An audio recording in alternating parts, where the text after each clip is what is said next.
Hello and welcome to another episode of Recharge Wrestling. I'm Crust and I'm here with my co-host Fisher. Hello, guys. And we are here to discuss Night of Champions. We're going to go through the card, the matches, the thoughts, and sort of what we think is going to happen from here. Yep. So, Fisher, what do you think?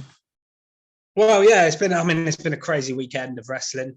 Just to catch up all, but finally got around to covering Night of Champions. So yeah, just excited to talk about the show. Really enjoyed it overall. We'll get into each match individually. It's more my thought again, but yeah, it was a nice, easy to watch show. I like it when at times. Obviously, didn't get to watch it all live this time, but I'll watch some of it like Saturday evening. Yeah, but it's nice having them, at decent times for us in the UK. Certainly helps as well. The first time none of us have watched it all live. I think this is the first time none of us. Yeah, I think Keeney might have watched a fair bit of it. But yeah, I was busy. It's a shame because it's such a good feeling to be able to watch it live and completely. And we can live tweet on our Twitter, of course, at Recharge Wrestle. Which, if we're live tweeting something, we get more interactions because it's happening at the time. So, yeah, but that aside, like I say, good show. Really like. Yeah, I enjoyed the show actually. I think the Saudi shows overall. What I like is they started off as like let's just bring legends out of retirement, do a house show, no big title changes. We have Goldberg, bring out the Undertaker, Triple H, etc. Whereas now it actually just feels like a normal pay-per-view, but just in Saudi Arabia. Which is exactly what it should be. It's so much better now, and the crowd as well. Really incredible, aren't they? Yeah, they're really into it. It feels more authentic, like the crowd. So, yeah, really. I think it's really good, actually. I think less very people exciting. Critical of the Saudi Arabia shows because they're actually good. But yeah, let's get into it, sort of match by match. Then we started off. Now, I want to give your thoughts on it. Start opening the show anyway, but we opened the show with the World Heavyweight Championship match: Seth Rollins versus AJ Styles. Obviously the second match ever between the two in WWE. The first one was at Money in the Bank a few years ago. Started off with a really hot in-ring, great match. And of course, we were always going to get a new champion here. We got Seth as the new World Heavyweight Champion. What's your thoughts on, first of all, we're opening the show and then the match itself? I suppose it could be argued it should have main evented just because of what it is, a brand new title, really important. But I feel the reason it didn't main event is because of the after angle that happened in the main event. Exactly. At the time, people, when it was announced it was opening, people were very critical. That it's like, it's already an afterthought. But when you watch the main event and everything that happened, that has to be the main event. I think that would have overshadowed everything if it had happened first. So it had to be the end of the show, didn't it? It did, because, like I say, that storyline's been so big for so long. I think opening the show is a big spot. It sets the tempo for the evening. So I don't think it's a bad thing at all. No. Crowd are really into it. As you said, the wrestling was phenomenal, just like AJ. Yeah. Just a textbook match, really, wasn't it? These two were great. Some sort of notable things for me, really. Seth's outfit was awesome. Found it great. It's so wild. Seth performed a reverse superflex Falcon Arrow, which just looks so dangerous, which just makes it cool, I guess. Absolutely loved that. I'm really pleased with the result. I mean, it could have been any of them. Both of them deserved it, but you know how much of a Seth fan I am. Yeah, I also think it makes it a lot more sense booking-wise because AJ being on SmackDown, then they've got to move him over to Raw, even though he's just been drafted. It would have been a bit messy, so I think putting on Seth was the sensible option for that as well. Yeah, no, I agree. To be honest, I think if it had been AJ, they would have had to have planned something in advance. But I think Seth just deserves it. He's been on Raw for years.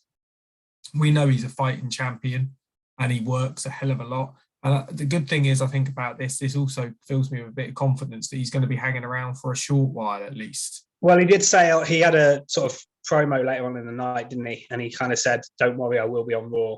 weekly, so he Yeah. was kind of hinting to the fans. But I think the filming he's doing was like most of it was in a block, Yeah. like one big block, and then after that he'll be.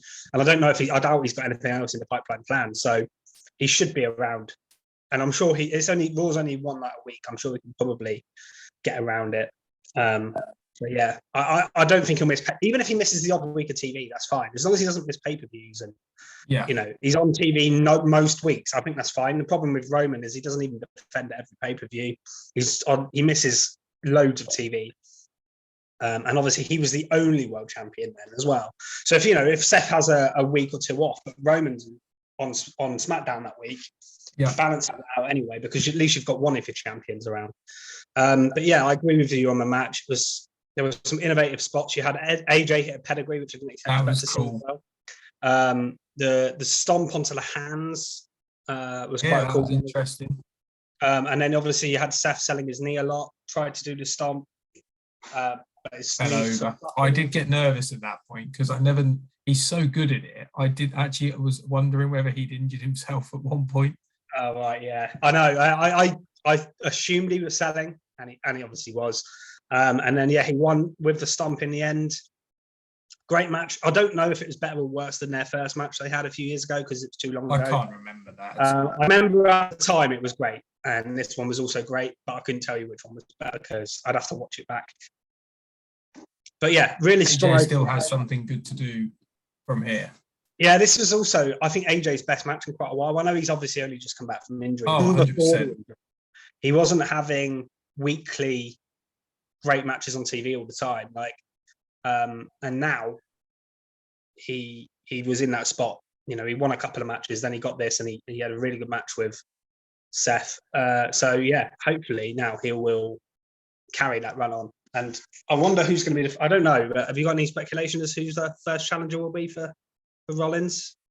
I've honestly got no idea. No, I don't know. Recycle anything. I'd rather someone fresh. Yeah, it'll be interesting because I have no idea. I honestly have no idea. But I'm sure we'll find out more on Raw. It's difficult to because I've been thinking about this. I want him to have quite a decent run. But if you look at the champions we've had, everybody is having a good, solid run.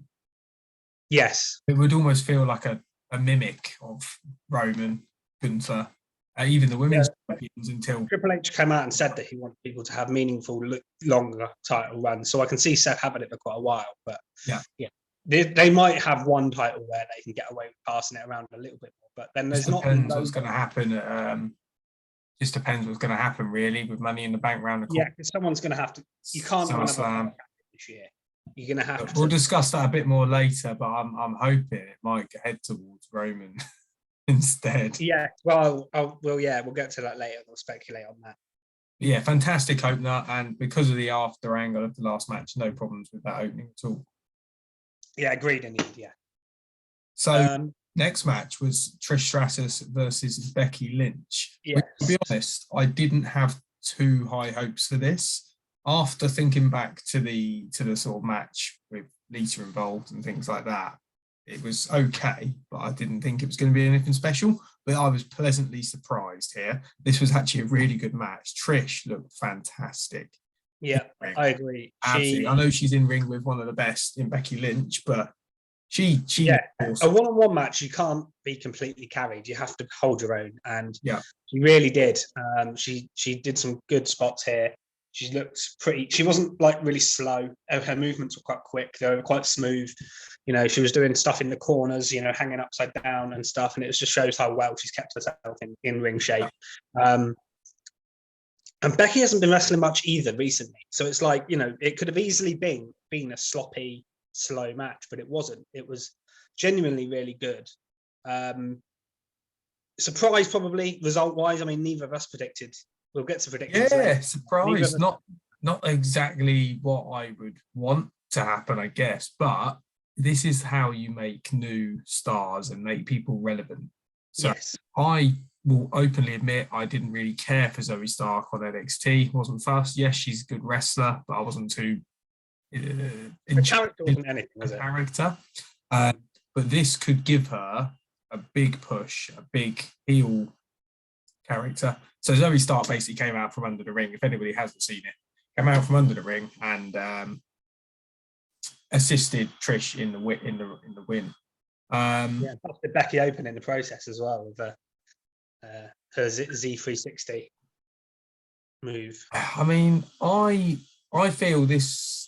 I mean, this might just be a sort of wishful thinking, but I think this could end up with a match at Money in the Bank because Lita sort of just disappeared after the turn. So I wonder whether we'll get Becky and Lita versus Trish and Zoe Stark because this story's not over. Certainly. No, of course, no. I think we're going to get either a one-on-one and then another Becky rematch at SummerSlam, maybe. I think we'll either get a rematch. If it depends on what Lita's doing. If it's not Lita involved, I think we'll just get Becky versus Zoe Stark. But you could also do a tag match and then do Becky Trish again. Yeah. Or we do. Or Becky Stark, something like that. Yeah. Spot for her to have at SummerSlam, maybe. But I would like to see that tag match, I think, because I think so, yeah. Lita's not really got her revenge, I guess. No, she needs to really. And Becky needs some backup, if there's two, I think. And you could have a few weeks, really. You could probably have it up until 1 or 2 weeks before the pay-per-view, Money in the Bank, until Lita actually comes back. But yeah, nice to see a star being pushed, I guess. Yeah, I actually like it because you got Zoe Stark paired with Trish. Trish can help her promo-wise as well. And it elevates your newcomer, you know. Zoe Stark's been on the roster, she's had 2 matches, and the crowd's been quite quiet because they probably don't know much about her. She's good in the ring, like you said. But now she's paired with Trish. All of a sudden now it's on a low scale. It's similar to Solo's introduction. Yeah. A lower scale, but yeah. Exactly. Somebody who we've not seen before or much suddenly comes out and. Yeah, if you didn't watch NXT, you wouldn't have ever seen Solo before, but you pair him with Roman and it gets Solo over. Simple as that, really. So yeah, very, very good match. It really did deliver, over-deliver this one, I think. And interesting result.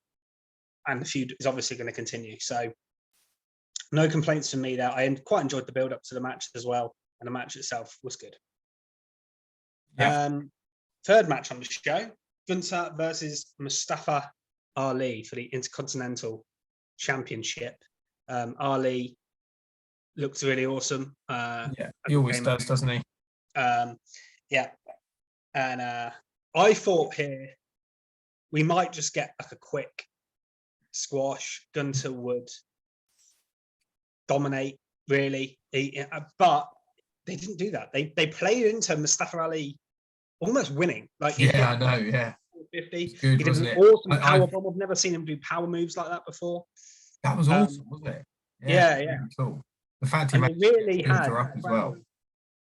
Yeah. They had the crowd like believing a bit, and the crowd was loud for this. One of my matches. I wasn't sure whether they were just going to do a squash match here. I did know if they let it run, how talented both these wrestlers are. Yeah. And I knew it would be a great match. So actually really pleased that they decided to go down that route and give us a proper show.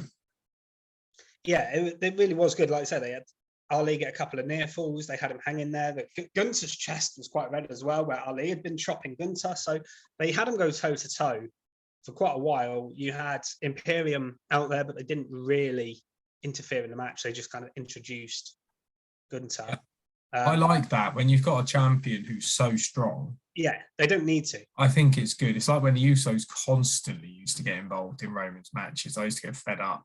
Yeah, because Roman should be able to win. Whereas I get it against like a Brock or someone, but not like every title defense. No. Whereas Gunther should be able to beat Mustafa Ali clean. Yeah, and that's exactly what he did. But it took him quite a while. But yeah, really good display. I mean, I love watching Gunther wrestle. Every match he has, I feel like I praise it. The presentation as well is spot on. And yeah, just I'm glad this run's continuing with him in the Intercontinental title. I have no idea who's going to beat him. I'm looking forward to seeing who's next on Raw. Will Ali get another shot? Will someone else step up to Gunther and be the next challenger, maybe for Money in the Bank? I'd like to see him have a match at Money in the Bank because I want to see him wrestle live again. The last time we saw Gunter wrestle live, we had the classic against Sheamus. So Yeah, that's a if we banger. can have a repeat of that kind of caliber of match, wow, like that would be incredible. So it'd be interesting to see who steps up next.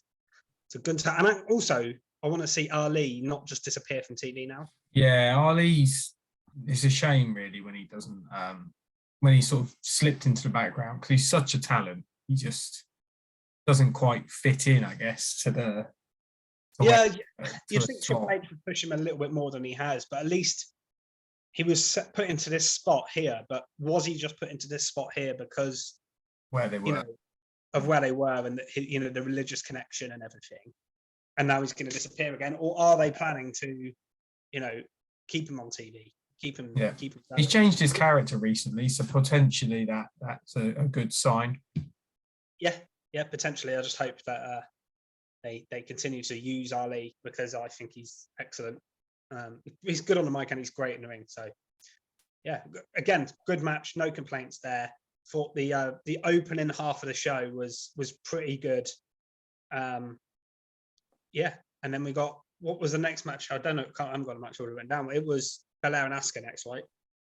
I'm not sure whether it was Belair and Asuka or Rhea and Natalia, because I didn't take any notes. I think it was Belair and. Let's go on to Belair and Asuka. Belair and Asuka first. Yeah, this was the one match on the card that for me underwhelmed slightly. Yes. That was all the others I felt. I mean, we'll get to Rhea and Natalia. That was just what it needed to be. It was quick. Yeah. But the rest of them I thought either delivered as you'd expect or over-delivered. Yeah. In a couple of cases.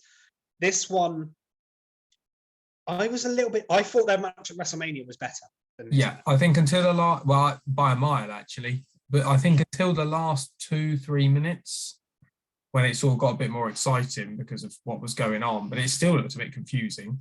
Yeah, I liked the creative element of the finish. I did like that, yeah. Because of her sort of splitting the mist onto her fingers. Never seen, I mean, it might have been done before in years ago, but I'd never seen that done before, and then putting it in the eye. No. Because she missed the mist on the first occasion. Bianca dodged it, and then she did it again too. And a surprise title change. Again, we didn't have that. At Mania, yeah. This match, the crowd wasn't into it at all. It just didn't really catch my attention. And I'm not, this is a complete guess, but I'm wondering if maybe Bianca's carrying some form of injury, because she just didn't look as athletic and strong as she normally would. And the fact that we had a title change here just seemed a bit odd. It was a bit strange, yeah. Just the fact that Asuka lost and then came back again and then won, that doesn't happen too often. No, it doesn't. I don't know, just didn't feel as good a match. And I'm a huge Bianca Belair fan in ring, big Asuka fan as well, and we know they can perform. So I think the best on the roster. Really, so not too sure what sort of happened there, but to be honest, this did let me down a little bit. I must say, I'm pleased Asuka's won it. Yeah. I'm a big Bianca fan, but I was getting bored.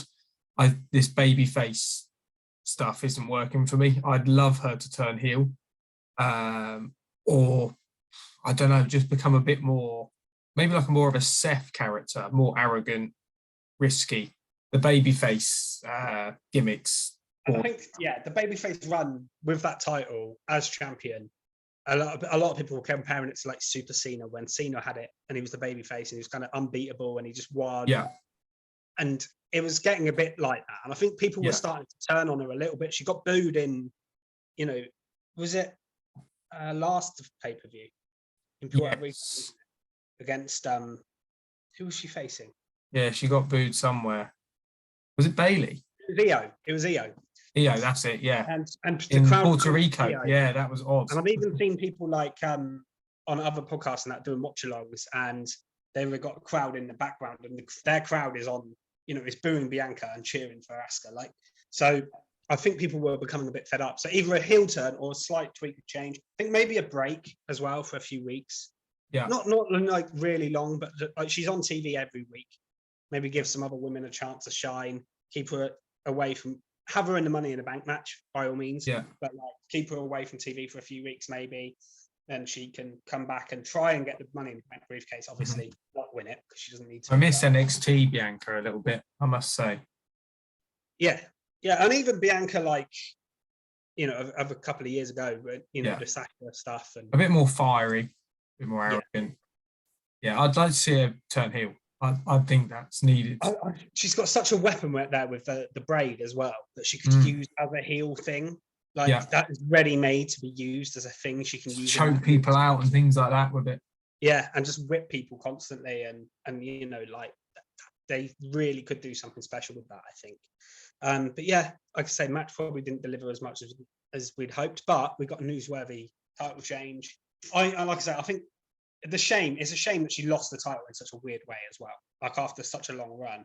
But I do think the change was needed, and it was creative. I will say that the way they did it. Moving on to the next match, which was the squash match with Rhea and Natalya. Not too much to say about this one, really. No. There was no build to it, so I didn't think we were going to get a lot here. I don't mind this sometimes, just another challenger, another defense, and they're the champion. They're great. The thing is, Rhea's still fairly new in the title, but you know, fairly new in terms of she only won the title at WrestleMania. So you want to build up your champion and make her really strong. And the best way to do that is have her quite easily beat her first few challenges. Obviously, Zelina was a little bit more of a challenge, but really, like, she was going to beat her comfortably. And here, against Natalya, with no build whatsoever, they had to give Zelina something because it was, you know, it was a big match for her in Puerto Rico. Like, but here with Natalya, they just had to destroy it. Obviously, there was a slight distraction with Dominic before the match started, which obviously didn't help Natty, and then wild celebrations afterwards from Dominic and Rhea, which I did enjoy. Not a lot else to say about the match. Like I say, it was. I think it went 1 minute and 9 seconds. Wow. So, Rhea looked really strong again. And all of that was Rhea beating her up as well. Yeah, she got the jump on her as well, which I guess saves some respect for Natalya in a way. She may well get another match based on that. Not that I necessarily want to see that at Money in the Bank. SmackDown or something. But yeah, on SmackDown, I think maybe do that again. It's fine, and I'd set up something bigger for Money in the Bank. I'd be okay with that. Penultimate match was Cody Rhodes and Brock Lesnar in their fight. Quite cheesy in places, this one, because you had Cody wrestling with the broken arm. But I liked the fact that he used the cast. I think that's good. I think you've got this weapon, so why wouldn't you use it? I've got mixed opinions about this match. I like it in a way because I like the fact that Cody passed out. So he should have done it. He should have been locked in once and he should have passed out. I think the fact that he went 2 or 3 times, probably been held for a minute. Longer than that, I think. Yeah. Apparently a broken arm. I don't think he sold it that well for a start. And I think it makes submissions look completely pointless. Because normally people get held in a submission for 3 seconds and they're tapping away. Yeah. I think it should have been F5s and he was kicking out of F5s or something like that. And then he locks him in at the end and he just passes out. I think you can't have submissions look this weak, especially from Brock Lesnar, one of the strongest, potentially most dangerous submission machines you've got. And Cody was just taking it with a broken arm. I mean, it just doesn't seem. And also, if you had a broken arm and you had that in that situation, it would like snap and it'd be all over the place. It just didn't. It didn't sell it to me. It was just, I think it's more the fact that it damages submissions. I get that point of view. In terms of the actual rest of the match, I thought it was pretty entertaining. There was a lot of nibbles. It was good. There was crossroads. There was a lot of finishes. There was a lot of big moves. Crossroads were awesome. Yeah. I found quite negative. I do like the rest of the match. Yeah, it was a really well-paced match. Brock was selling quite well in this match as well, like he does when he's in the mood. He was awesome taking crossroads. He sold them really well. I thought he was going to pass out at one point though when he was holding the submission. He went so red. I know, yeah, he does. He's going to pass out in a minute. And they did have it in. They had it in once, and it was a long one before he got to the ropes, and then the second time, it was Kwong again, and eventually, obviously, Cody passed out. I like I said, I like Cody passing out as well because he didn't give in. I like, because he shouldn't be tapping out, really. No. The only other option was just to do. I'd have just preferred it once though, rather than 3 times him sitting through. Because I also don't. If a referee saw a broken arm, like an arm break, I think it's silly that he was even cleared in the first place. Really, it's mad. Yeah, it's mad. I mean, I don't know the rules, but I'm sure if someone's arm gets snapped in front of a referee in combat sports, it gets stopped. As you say, it was a bit cheesy. The only, I think the good thing is though is that Brock won this match, and I don't, I want obviously he needed to. I want Cody to win matches, but this match Brock had to win. If Cody had come back and won it, then I would have been more critical of this match. Well, it gives him his third match. It gives Cody's got an out because he had the broken arm, and it gives a third match. I want to see it at Money in the Bank purely because I do, but broken arm all weeks is too soon for any. Cody's going to be at Money in the Bank one way or another, though, isn't he? Whether it's against Brock or whether he's in the Money in the Bank match, I think he's going to be there. A miraculous recovery from the broken arm. Yeah, exactly. Yeah, I did like the match. I did like the very finish. I just didn't like the submission holds. Yeah, no tap. I get that completely, but at least it looks like we're going to get more of it and keep the story going, because it keeps Cody doing something interesting until the time is right for him to finally win the title, because surely that's got to be the end goal still. Otherwise, what are we doing? And speaking of the end goal and winning the title, that leads us to our main event. And this was a work of art, really, the storytelling in this match. Yeah. Brilliant to see Sami Zayn, by the way, get a brilliant reaction in Saudi Arabia. Obviously, never working out there normally before. Comes out, dressed in, I don't know what they're called, but the long gown thing he was wearing. Gets a brilliant reaction from the crowd. Seen some clips of him going around on social media as well. Like, really, really good, heartwarming stuff. Yeah, Sami Zayn is so over. I mean, KO gets a few cheers, but wow. Yeah, and especially obviously being not able to work there before for it's great, isn't it? The political unrest or whatever, and now he can, and it's great to see. So that was, first of all, that was brilliant. Then you had the actual match itself. You had the promos even before the match. Heyman and doing Roman's introduction, and then Sami speaking in, I think it's Arabic. Sorry if I'm wrong. Yeah, it was cool, wasn't it? Yeah, it was. And that was cool, like chatting to the crowd. Yeah, I like Roman's reactions as well. Yeah, and Roman's selling it on. Yeah, that was. Roman is good at selling this taste for crowds enjoying the opponent. It's good. He did it in London with Drew. He just gets so wound up about it. He's so good at that. He has been brilliant. Really is phenomenal. Yeah, he's great. And then we got into the match, and it was a slow start, as you expect in these Roman matches. You build the crowd up, you start it quite slow, but then it speeds up. Kevin Owens is flying around the ring, Sami Zayn's getting involved. But it's the storytelling, again, that's the key to this. And it really kicks up a gear once the ref bump. I mean, I do get a little bit annoyed that there's a ref bump in every single Roman Reigns match and no other matches. Yeah. I think that's a bit silly, but it's going to happen. And then once that happens, and then the ref doesn't turn up until everyone's been beaten up.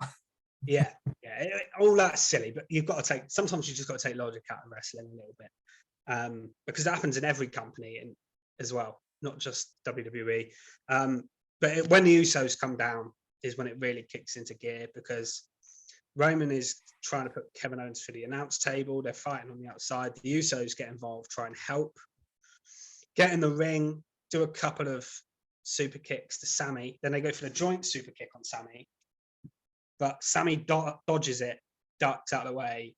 They hit Solo Sikoa, and just as they hit Solo Sikoa, who's looking up and looking round after the incident on the outside? This was a great moment. But that's all he sees. He didn't see the Usos kick Sami Zayn twice. He turns around and they're kicking Solo Sikoa. And he loses his rag. He gets in the ring.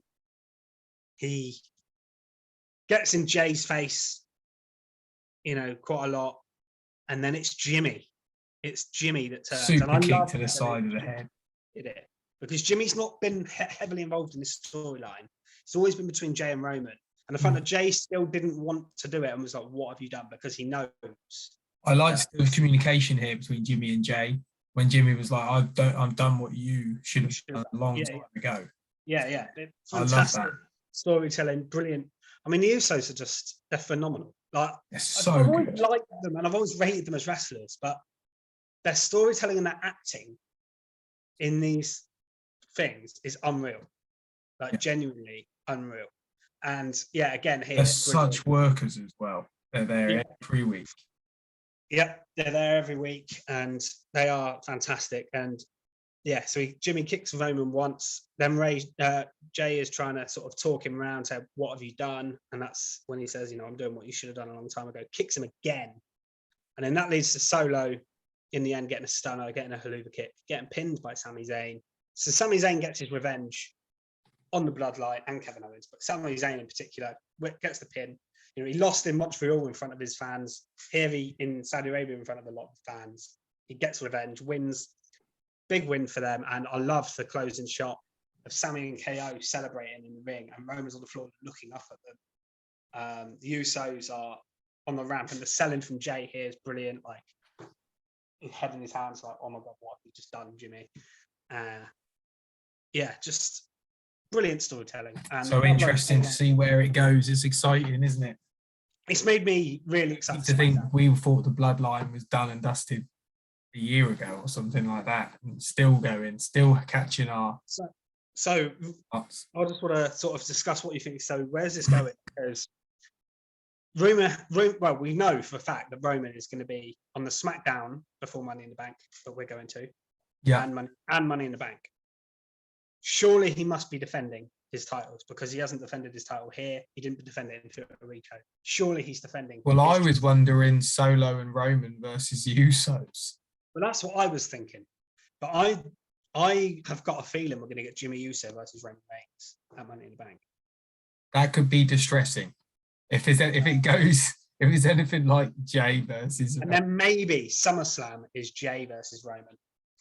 Because I think they might tell the story of Jay sort of taking a while to come round. Do you not think we're going to get a tag match, though? I think there will be a tag match somewhere, but I don't know where each thing is taking place. But I just think at the pay-per-view, Roman should be defending his title this time, surely. Yeah. Maybe they do on the SmackDown the night before. Maybe I'm just wondering. I've got in my head this absolute. It can't happen, surely. But you have a tag match. Usos versus Solo and Roman, and you have a cash in that match. It could happen because that really just throws him off the rails. It really depends on the match order. If we get there and the first match is the men's Money in the Bank match, you think, okay, there's a good chance there's going to be a cash in later in the night. It really does depend, and it depends on who wins as well. Because if that first match, for example, is the men's Money in the Bank and Cody wins it, then I think, he's cashing in later on in the show. But if someone else wins it, say LA Knight, who's been rumoured to be in the match, he's not cashing in on Roman. He'd cash in on Rollins, I'd assume. So it really depends on what we get, but it leaves it very exciting. But I assume Roman will defend this title. He's got to defend that title soon, surely. Yeah, I guess so. But who's a legitimate challenger? Well, this is why I think you do the Usos separately, because they haven't. I mean, Jay obviously faced Roman right at the start of this, and then it can come full circle and Jay at the end of this. Potentially, you could do. Jay Let's go all out at Fatal 4-Way at SummerSlam. Because Jimmy and Jay fall out. Yeah. Jimmy, Jay, and then Solo's in the middle and he goes involved. Because he just wants the title. You imagine that. Absolute demise of the Bloodline. You could do it, and you could even take the title off of Roman in that, like if you wanted to, because you could have a cash in the middle of that. So you could have a cash in that amongst the chaos. There's so much. There's a lot you can do, and it's very exciting. but yeah, I loved that main event. Match of the night. Great. Yeah, the storytelling at the end was fantastic. Based on the story. Yeah, love the opener as well. Gunther, Ali, brilliant. Trish, Becky, very good. Everything was great. The only Really letdown, I think, was Belair versus Oscar. But yeah, I agree. I like the title change. I just think it should have happened at Mania. So, it's a bit weird delay. Yeah, I know I'm happy with all that. I think Keeney made a good point on his predictions video about it. You know, they might do it because they wanted Bianca to get the record for the longest modern title reign first, then do it. But is that a good enough reason to hold off? I don't know, really. But that's what they did. So there might be other reasons behind it. We don't know. I'm sure we'll find out what's going on with Bianca Belair sooner rather than later. A very good, enjoyable show. Yeah, I'll just talk quickly. I haven't done the predictions scores yet because it's so busy. There's been so much wrestling on. But to those listening who predict, I will get the scores done up as soon as possible and let you know who's won this. Scores on the doors. Yeah, I'll let you know. Everyone know the scores. Follow us on Twitter at Recharge Wrestle for more information on that. If you're not following us already, which you should be. And yeah, like this video so that give us a like, subscribe to the channel. Subscribe. It helps us a lot. And anything else to say, Krusty, before we? No, I think that's it. Yeah, we'll be back with something else probably in the next few days, I guess. Yeah, we'll try and do another video later on in the week. I want to try and get some AEW related content in. I said I was going to do predictions for Double or Nothing, a bit late now. So yeah. Maybe see, Fisher's just said he's going to do a Double or Nothing review. That's what he just said. No, I'll try and do something for AEW, whether it's after Dynamite or not, I don't know. But I want to try and do something later on in the week for that. But yeah, hopefully it's been good to have a proper chat, multiple people on a video rather than just doing individual little videos. It's nice to be able to have someone to bounce off of and discuss wrestling, which we love to do. So yeah, I hope you've all enjoyed it, and we'll catch you next time. Bye-bye. Goodbye, guys.